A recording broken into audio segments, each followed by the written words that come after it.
Hello, and welcome to Life Matters, the program where we engage life issues with critical thinking and a biblical worldview. Life Matters is an educational outreach resource of Assure Women's Center in Omaha, Nebraska. We're honored to host a variety of guests within the pro-life movement, each bringing their own unique perspectives, experiences, and backgrounds. The views and opinions expressed by our guests do not necessarily reflect those of Life Matters, Assure Women's Center, or our affiliates. Our goal is to foster open, thoughtful dialogue around life-affirming issues and equip listeners to stand for life. Welcome to Life Matters, where we engage in open dialogue on life issues, equipping Christians to discuss these topics and take meaningful action in the pro-life movement. I'm your host, Tony Clark, Executive Director of Assure Women's Center. Joining us today is Jor-El Godsey, the president of Heartbeat International, an organization that equips and empowers thousands of pregnancy health centers, maternity homes, and adoption services around the world. With over 3 decades of experience, starting as a volunteer and now leading a worldwide network, Jor-El brings deep wisdom and unwavering conviction to the work of saving lives and supporting women. Jor-El, thank you so much for joining us on Life Matters today. It's so good to be with you, Tony. Thanks for inviting me. Absolutely. To start with, you've been involved in the pregnancy health movement since the 1980s. Can you take us back to how it all began? Oh, I can. It's a story I know I need to tell, but it puts me at a very vulnerable spot because I'm an imperfect missionary and messenger for this. Because this starts with me and my girlfriend and us. I facilitated an abortion with her. And so it starts me as really being on the pro-choice side of things. I didn't really grow up in a home where I knew that any better. And so that was a challenge that presented itself, and we took that option out. And so it was, unfortunately, that relationship did not survive that experience. As you know well, most of them don't. I think, 85% don't survive that experience. Ours certainly did not. But that allowed me to step into another relationship. It created an opportunity for me to step into another relationship with the God of the universe, who accepted me, I said yes to him, and started to walk with Jesus. And that became something that was still a reality for me. And then I was in church, in this little church on a Sunday morning, and there was a guest speaker from another state, like many states away, who came with the purpose to speak at our church, and was really a very strong speaker around the nation. And he was speaking in our church for pro-life things, like really to mobilize churches to get involved. So I walk into that little church that I had not been there for very long, but long enough to be kind of woven into the fabric of that little church. And I sat there with my own history, and he preached an entire sermon on the pro-life issue. I don't remember every word he said, but I remember one particular sentence that sticks with me now 30 plus years later. He said, abortion is not a political issue. And I was like, what? He said, abortion is not a social issue. And I'm like, what? Like, I don't know much, but I know that I know what he's saying. And of course, he's saying something rhetorical, because then he says this. He says, abortion is a gospel issue. And Tony, as I was sitting there, I was absolutely penetrated, as we know that the Spirit of God and the Word of God can do. I was penetrated to the core, and really on 2 levels. First of all, I was penetrated on my own complicitness with that issue. Like, I had participated in that. I walked into that church as a pro-abortion by action, right? I had said that this was the path to choose, and yet I was utterly convicted of that in that moment. And I was also convicted that this was wrong for our nation, not just for me and what I did, but this was wrong for our nation, and we should do something. And that pastor mobilized our little church to get out, leave church on Sunday after we were finished with our Sunday service, and we left and we went and picketed an abortion doctor as a church. And the next thing I knew to get involved in came up was something called Operation Rescue. If you remember back in the day, which was a peaceful protesting of abortion clinics. So I actually was involved in two of those, actually several of those, but in two of those I got arrested, and it was while after getting arrested, spent a weekend in jail, and it was in jail that I first heard about pregnancy centers. Another pastor who had been arrested along with my pastor, I was standing next to them, and he said, "Hey, there's this thing called a pregnancy center opening near your church. You guys ought to learn about it and see what you can do to help." And he immediately turned to me and he said, "Jor-El, you need to get that on your list of things to do," because he knew I had been totally and radically changed that particular Sunday morning from being again, pro-choice by action to being totally convicted about the pro-life position being a gospel issue. And so that was my step. I called and I set up that phone call, or set up in a meeting where I got to go visit that local center. It indeed was trying to open. It was 800 square feet, very small, but they had wood frames and couldn't go to the drywall component because they could not run their electrical wires. They had electrical plans, but no electricians. So I went back to our little church, which was a blue collar church for really still is to this day. And a couple of electricians volunteered their times. 2 weeks later, they had their wiring, they had their inspection, they were ready to move on. And so that got me the next phone call, which was, "Hey, we kind of like what you're able to do for the center. Would you like to join the board?" I had no idea what I was saying yes to, but of course I was all in and said yes. And that whole opportunity just captured my heart of, yes, I had been arrested. Yes, I knew we needed to do something aggressive against this moral imperative of our day. But I was totally captivated by the idea of reaching people with love and compassion in their time of need. And so I just became enamored with pregnancy help. Wow, you said a lot there. One of the things that I take away from that is just getting the church involved, and I think sometimes. As I've talked to pastors, what you just said, as far as saying, abortion is not a political issue. Sometimes I'll say it's not a race issue. It's a moral. And I love you said it's a gospel issue, and Gospel it issue. certainly is. Yes. Absolutely. I think that's something that we need to get back to, reminding people that it's not a political issue. I just had a conversation earlier about that very same thing today. So, wow. So what inspired you to go from volunteer to board member to executive leadership of that pregnancy center you talked about?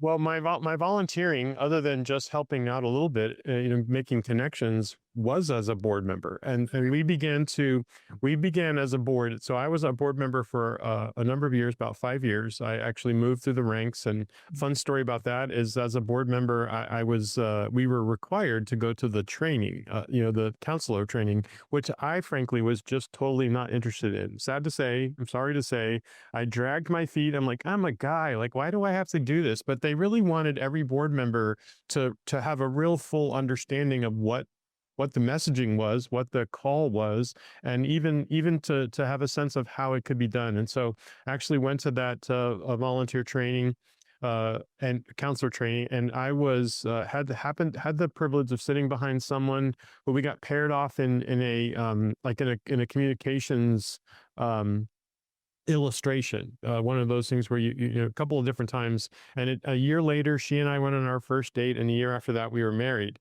So while I don't know that there's a lot of examples of the Lord using pregnancy center training to match up couples. That's certainly my experience, but that was really it was really the fact that this was part of us and who we were as we got married. And that became an easy transition when we began looking for someone to step into that role of kind of like the second in command. We called it an executive administrator, eventually became a director of development. That became me. That was how the Lord kind of got me to transition from what I was doing to really go full time. And that happened in 1996. And I've been full time in this work ever since then. Well, thank you so much for saying yes. And I will say the Lord does use pregnancy centers. I have 2 board members that met on our board and got married as well. Come on. Yes. Excellent. So Excellent. for a husband or a wife, volunteer at a pregnancy center. There it is. Come on. Well, I'll sign that. I'll sign that petition. That's right. I'm glad to know that that's happened more than once. And that was recently. So I think about 3 years ago. So Excellent. So, Jor-El, you now serve as only the second president in Heartbeat International's 50-year plus history. How would you describe the mission and vision you're stewarding? Well, it's a privilege, by the way. As you know, I stepped into the role after Peggy Hartshorn, who had served on the board for, actually, she was on the Heartbeat board for 49 years altogether, 23 years in the role as president. And she just stepped away from that role, even in the last few months. But it's now 9 years. I was able she realized that the Lord was creating an opportunity really for her to step into a season of we're reluctant to use the word retirement because she's such a busy person, but it was time for transition, and we had a great discussion, and I became that person. I had served under her for 10 years as the vice president and was able to step into that, and like the Lord prepared me for the opportunity. I didn't seek it, but I certainly understand the call and mission. That Heartbeat is really what's called into existence by the pregnancy help movement of the late 60s, early 70s. And just that idea that Heartbeat really serves as a kind of a networking hub, a affiliating hub, an association kind of the pregnancy help folks, and training and conferences and all of that. And it's something it's kind of like what doing for the centers, what any of them could do, but we can do better because we're together. Like that's the vision that Heartbeat has. Absolutely. And I would say Assure certainly has benefited from Heartbeat. You all are in places and see things perhaps that we don't see. One of my favorite things is to that executive roundtable at the Heartbeat conference, because I get a chance to interact with executive directors across the country and see what's happening in in their organizations, in their community, and what of that can I bring back that would help Assure serve our girls better. So I just really appreciate what you all do, because you do lead an organization that equips and encourages pregnancy centers, maternity homes, and adoption services across the U.S. and around the globe. Life Matters is the program where we engage life issues with critical thinking and a biblical worldview, and it is a ministry of Assure Women's Center. Assure Women's Center is a nationally recognized pro-life pregnancy center based in Omaha, Nebraska. Did you know that you can connect with Life Matters online? You can find all of our previous episodes to review for yourself or share with the people in your life by visiting firststeptolife.com/Life Matters, or on Facebook at First Step to Life Omaha. Sharing our episodes and encouraging us with a positive comment is a completely free way that you can help us get the pro-life message out to more people. What trends are you seeing in the pro-life movement today? Well, the good news is that the number of those locations is actually growing in the U.S. Now, I'm going to talk about pregnancy centers in particular. Although we do, as you mentioned, we do affiliate maternity homes and nonprofit adoption agencies and some others that are intervention minded. But pregnancy centers are actually at their highest number ever. Like we just counted here at the turn of the year. We counted more than 2,900 pregnancy center locations. Now, that's a combination of things. That's mostly centers opening up new locations. That happens. That makes perfect sense. That there's also the idea of a new organizations forming to help do that. We see the actual locations are increasing. It's a little more challenging around the globe because it's different economic environments, different political environments, different kind of ability because of the strength of the church in those areas. We live in a postmodern society, and our European brothers and sisters, for instance, are even further down that road. Post-Christian, where in certain parts of Europe, it's just very difficult to see, and other countries to really see what is and by rights is a work of the gospel, like we talked about. It's and so it isn't as happening in the same way in the U.S., but it is growing in the U.S. We are seeing the trend of the fact that the pregnancy help can operate apart from the politics. And whether Biden's in office or Trump is in office doesn't really matter, from the sense of helping women, because you know this better than I do, that the women that we see every day, they're not focused on Washington or the State House. They're focused on their own issues and their own concerns. So the need for pregnancy help is always there and growing despite what's happening in the political environment. Of course, the politics affects us from time to time, either helps us or puts us at a disadvantage. But either way, we're there for the woman and in her situation to help her not feel like abortion is the only path that she can choose. Another thing that's one of my favorites at the Heartbeat convention is the Parade of Nations. And Yes. I was just once again just telling someone the other day about when you see those flags coming in and people from those countries that have come here to the United States to be a part of Heartbeat's annual meeting, and they're carrying their own flags, and what pride they walk in holding their flags. It's just really sweet. So you all really support every inhabited continent. That's right. How do you adapt your leadership training and development for such a wide variety of cultures and communities? Wow, that is a challenge. Like, and even in the US, things are different there in Omaha than they are in Albuquerque, right? Or in Fort Lauderdale or in New York, right? So we know that there are different cultures, even in our own country, and we rely upon kind of this idea of the association. We're not a top-down deliver, like think up the right answers in our building and then send them out. I mean, they might have the luxury of doing that in some of the franchise stuff, but we really are a grassroots effort. The pregnancy help world is really something that is best grown from the bottom up. And so when we are working with people in other cultures, it's really key to kind of seek out leaders from those cultures. And one of the ways that we work in the many countries is we connect networks that already exist. That's one of the joys that we have, is we're able to connect networks that already exist. We work with now 10 different networks around the globe that help us. And so we're trying to learn from their culture. And what's interesting about that, I think of Europe in particular, the European abortion politics actually, I would say, has been ahead of where the US is at.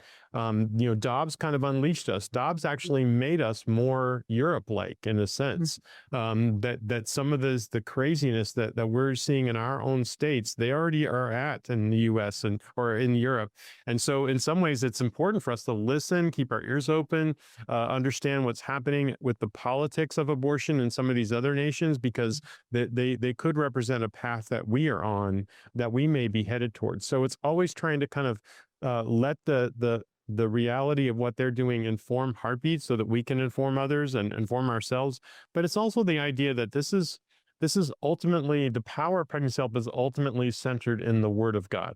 Yes. And the power of the Holy Spirit. And, I love this term cross-cultural. I don't think that the person that invented that term was thinking about the cross on Calvary, but it certainly applies. We want to be cross-cultural because the cross crosses cultures. And we really want to leverage that concept, because I believe that we are a movement that was called into existence by the Holy Spirit of God. And he will help it happen everywhere. I mean, it's happening in communist countries. It's happening in Muslim countries. Sometimes we can't trumpet those as much as we want to for the safety and security of those particular organizations. But we love where it happens. We love that it happens. And we always want to help promote and advance pregnancy help. Absolutely. Jor-El, what are some of the most significant needs you're hearing from Heartbeat's affiliates today? Well, it's always a question of people and purse, right? There's always the need for more funding, but there's this need for more people.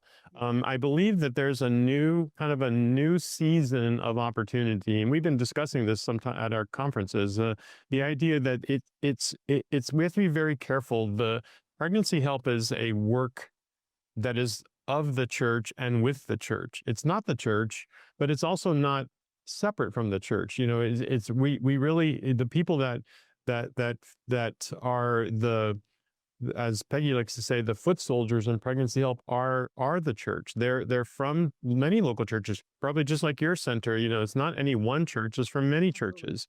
And so we need to see this as a new season for church engagement, people get involved. We need to also recognize that we are in a post-Roe, thanks to Dobbs, we're in a post-Roe era, and that the abortion side of things have become much more vicious and vocal and trying to control the political side of things. Well, the church is the best opportunity for pregnancy help to happen in all kinds of places, and we don't ever want the church to see pregnancy help centers like yours and others just as a place where we just give money or we just do this. No, it's got to be more integrated. It's got to be more a part of that. And so we really want to see, I know that the affiliates are feeling that. They really need to, they want to see more actionable things happen at the church level, both from the pulpit and the pew, right? It's not just the words of the pastor, but it's the engagement of the congregation. Yes. And I think that is so important. I was thinking about two things as you were talking. One, we used to produce, and we still do produce, an impact report. And on that impact report, it talks about the amount of church support that we get financially. And sometimes people will look at that and they're a little discouraged because that number is so much smaller than like the individuals. And I would quickly say to them that those are churches that maybe have us on their missions, budget or whatever. I said, but when you look at the rest of it, that's the church. So those businesses, those people, that's the actual church. And so then they go, oh, okay, that's a little bit better. But so just changing that mindset, it's the people inside the church that are the church. And so I just think that's so important for us to remember. But yeah. Yep. So Jor-El, what role does technology such as mobile medical units, telecare, or even AI play in the future of pregnancy help? That's a great question. In some ways, we have no idea. We're trying to figure it out. And that's why we need to always be innovating. We always need to be trying to figure it out, use the tools that we want to use them. We want to use tools that maybe the world is thinking of for other reasons. I mean, we've done that with the internet, right? The bunch of junk on the internet that we wish weren't there. But it's also a great tool for getting the message out, for technology that we can utilize in our ministry. But we definitely need to get outside of our brick and mortar. I know you've been key in this conversation. We mobile units kind of help move our brick and mortar around in a sense, and that's good. But we really need to move into the telecare, telehealth environment. We need to be sharper with our technology, and this is about mobilizing people as well. Something I want to a quote that we love here at Heartbeat is the very best alternative to abortion is another person. And that is why we need more people to get involved. But the way that we're going to project that opportunity is really not by just having more brick and mortar. We need to have that. But it's by reaching places that we won't ever be able to have brick and mortar. The rural areas, I think of, around Kansas, there's lots of places that may never have the benefit of a brick and mortar pregnancy center. But the truth is, some of the trends that we're seeing in